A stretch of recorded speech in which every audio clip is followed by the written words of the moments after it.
Hey, this is Miko. I wanted to put together a quick guide, basic guide on shopping for an electric vehicle. Unfortunately, between the misinformation online and being in the news and everywhere, and this being a new technology and dealership personnel just not having good product knowledge about these things, it just gets a lot very confusing for customers, and it's hard to put things together. So again, wanted to put really simple concepts. I'm not a genius in physics or chemistry, so I wanted to explain it as easy as possible. If I can understand it, I hope that pretty much anybody can understand it. So let's get into it. First thing is the charging levels. So there are three charging levels for electric cars. And by the way, I'm only talking about pure electric cars, BEVs, not hybrids, not plug-in hybrids. Again, just to keep things easy.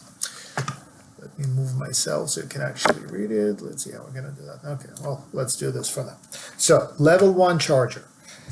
If you can plug in the charger to the wall, just the regular same outlet where you can plug in a toaster. This is the 120 volt, and no installation is required. All electric cars, new ones, come with this charger level one charger. If you buy a used one, just make sure you get it. Well, make sure you get one either way, but they should come with it. If it doesn't come with it, if you lost one, they're fairly cheap. You can buy a used one probably on any marketplace, Craigslist, for less than $100. So it requires no installation except for one thing. The outlet has to be grounded. If it's not grounded, like I had this personal experience, I had an outlet outside my house, close to the driveway. I tried to use it. It did not work because it was not grounded. Once we grounded it, it worked fine. Charging times.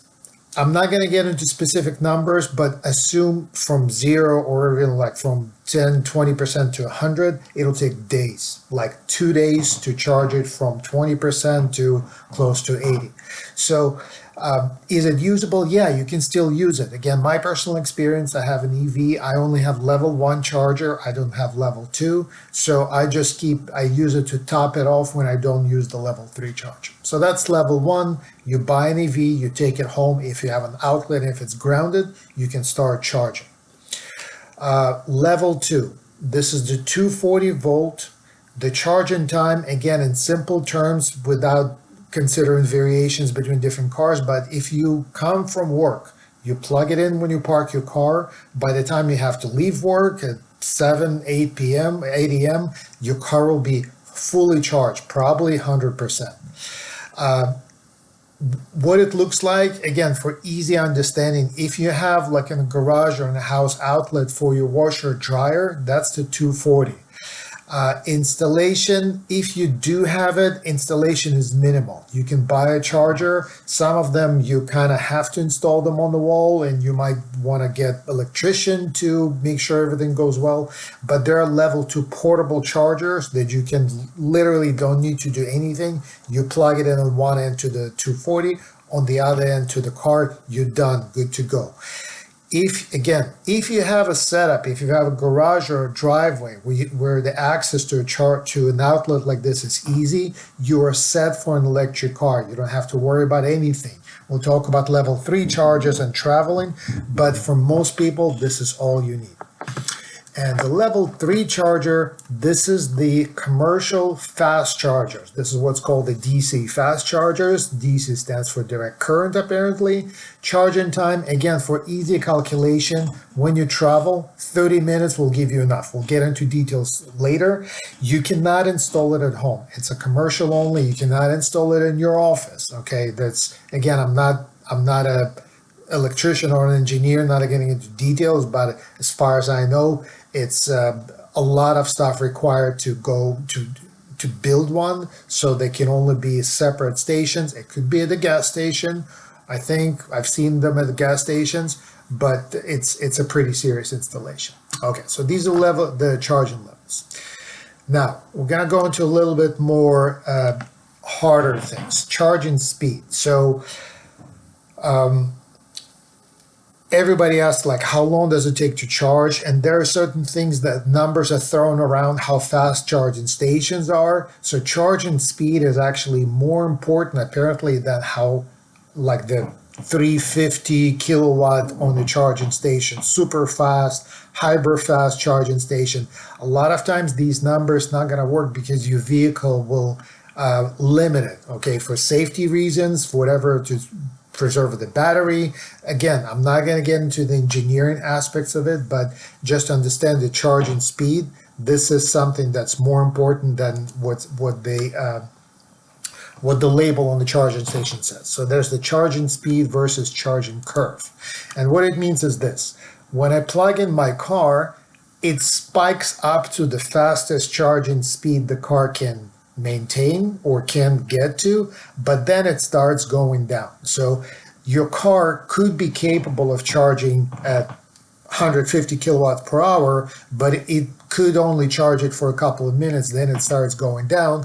So the more important number is 10% to 80% charging speed. This is something that's easier to understand, and that's easier when you're comparing different cars. This is the important metric, okay? How long does it take on a whatever charger to go from 10% to 80%? How fast it's going is not as important as just understanding this number. Like, for example, this is something I found on the internet, and it shows you on a DC fast charger from 10 to 80, Tesla Model Y will be the fastest or close, on the faster side. It'll be 33 minutes, but something like Hyundai Ioniq will be much faster at 16 minutes. I have the BMW i4, it's on the slower side, so it takes 29 minutes. Okay, so again, this is the more important metric that you can actually use. And again, my thing is blocking myself. Charging to 80% is more important for various reasons. We'll get into like driving dynamics, but when we get into traveling, actually traveling with an EV, it makes more sense to charge to 80 and stopping twice rather than waiting and charge it to 100%, because you're still gonna have to stop. But this from 80 to 100 could take as long as from, let's say, 30 to 80. Why? Again, engineering reasons, how it was explained to me, like when you fill up a bottle, you can fill really fast to 80%, but then you have to slow down to fill the last 10%. I don't know how correct it is, but it's decent explanation, I guess. Okay. So moving on to charging stations companies. If you're not charging at home, you might be charging at work, and you start thinking about actually traveling. If you have, range anxiety, it's important to understand how these things work. Again, if you can charge level 2 at home and or at work, you're set for life. You really don't need to worry. But I have a lot of experience with charging companies, right? The fast chargers, because I travel a lot for work and I don't have a fast charger or level 2 charger at home. So I use them not every day, maybe like a couple of times a week. So I've tried many of them. All right, so level 3 biggest ones are Electrify America, EVgo, and ChargePoint.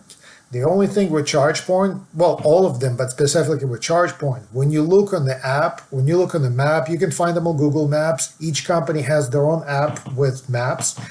When you search for them, make sure you're specifying that it's the level 3, because a lot of them will have level 2 chargers, and obviously that's not what you want when you travel and you want to charge for a long trip.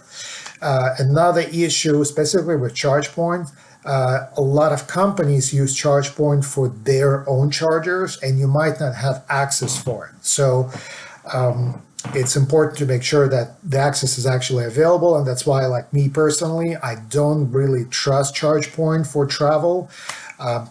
Electrify America has a lot of their own issues, but between Electrify America and EVgo, I really did not need to look for anything else.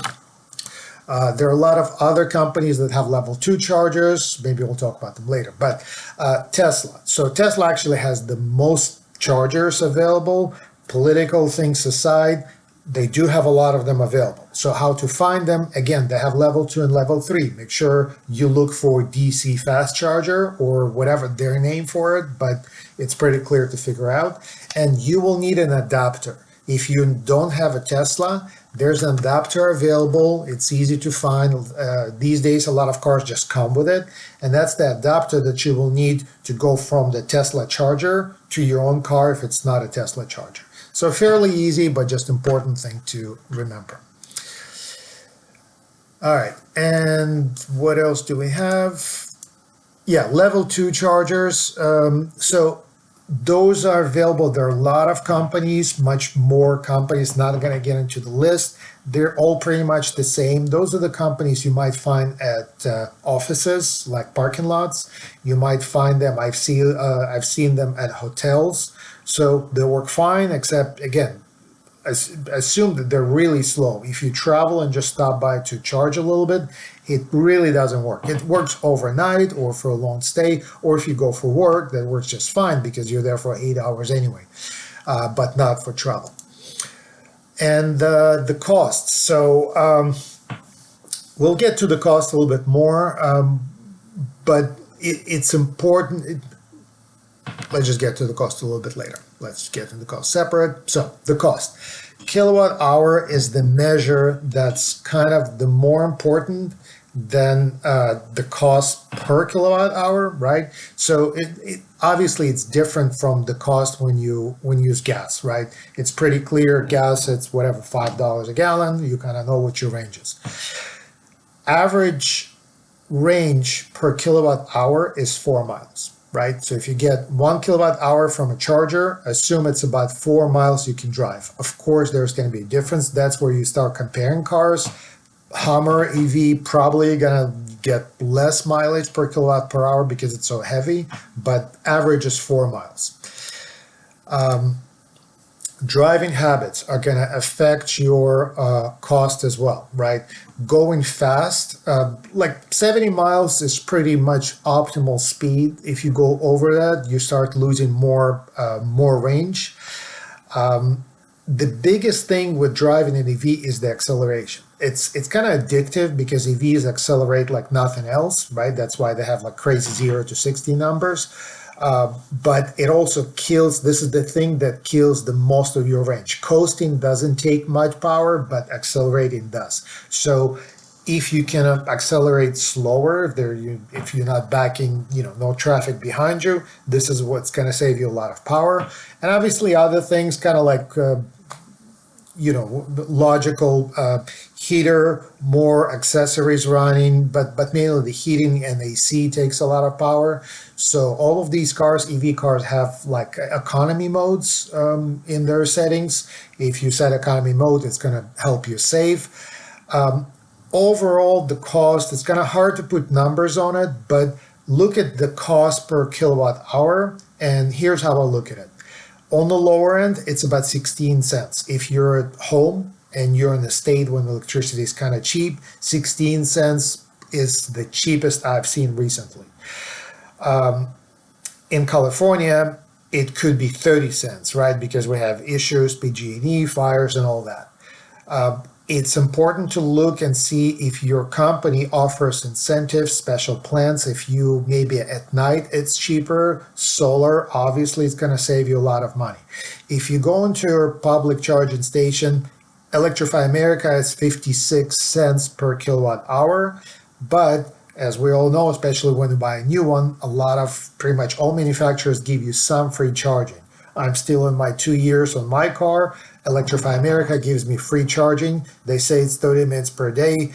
Well, actually, I could do 30 minutes at one station, drive to 100 miles and get 30 minutes at another station. So it's kind of like unlimited at this point. You just, gonna have to work with that. All right, so now to the fun part and the misconceptions, myths, and legends. Well, I already mentioned salespeople a lot of times just don't know. If they do know or if they don't know, a lot of times they make up stuff to get the sale. So it's hard to trust them. Unfortunately, on top of that, there's a lot of other things that contribute to the misconception. I'm not going to get into the conspiracy in politics, but it's pretty clear that the oil companies are not super happy with people moving to electric cars. So there are some campaigns that are pretty clearly geared to steer people away from electric cars. So let's touch on a couple of them. One is the battery degradation. So a lot of times people they're like, hardcore against electric cars. They'll say, well, I don't want it because I don't want it to replace the battery. Well, batteries last 10 to 20 years or over 100,000 miles. Of course, things break down just like on any car, right? Nothing is bulletproof, but this is the average. And compared to ICE car, gasoline powered car, 200,000 miles, a lot of things will go wrong. Just accept it. Just the maintenance itself will cost you a lot. Maintenance, like I have 38,000 miles on my car, zero maintenance other than the tires. The money that I saved already, I could put it aside, $2,000-$3,000 that can go a long ways towards replacing the battery, even when I need it. Hard to find chargers. Again, my personal experience, I drive a lot for work all over Northern California. I never had a problem. Again, I stick to Electrify America chargers, not because I like them, but because they give me free charging. Once I didn't even have to, but I chose not to wait because there was a long wait at that station. I went to ChargePoint. There was no wait. It charged my car great, cost me $15 to charge like 30% to 80, and it was enough for 150-mile range adding, right? There's EVgo. There's so many options. Again, I have my personal experience. If, let's say, something happened, of course, sometimes it could be Labor Day and a lot of people are traveling. It could be difficult, but gas could be difficult as well, and it just takes a little bit of planning. It's not a big deal. It's easy to find these chargers. Just got to figure it out. The grid cannot handle it. This is a weird one. Like, who really cares about the grid?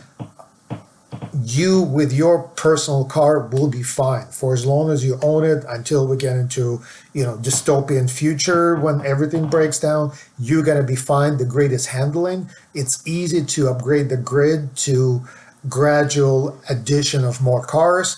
And looks like we're not adding more cars anyway, so I wouldn't worry about that. And the funny one is that people say when it's bad for the environment because supposedly there are children mining the lithium and you cannot replace them or cannot recycle them. Well, it's pretty clear EVs have zero emissions. Batteries can and are recycled. There's no oil spillage. If you really want to save the environment, ride the bus, walk, bike. Of course, yeah, it's not great. There's pollution from tires. There's noise pollution. Cars overall are not great for the environment, but in argument that EVs are worse for the environment than gas cars, it's just false on the face of it and just kind of funny. I hope this is helpful. Explore them, try them out. Again, my opinion, if you can charge at home, if you're an average person, you're going to be fine. And again, I drive more than an average person. I have to drive sometimes 300 miles a day to visit a client, and it works fine for me too. I had zero issues, never been stranded, no issues whatsoever. Thanks a lot. Thanks for watching.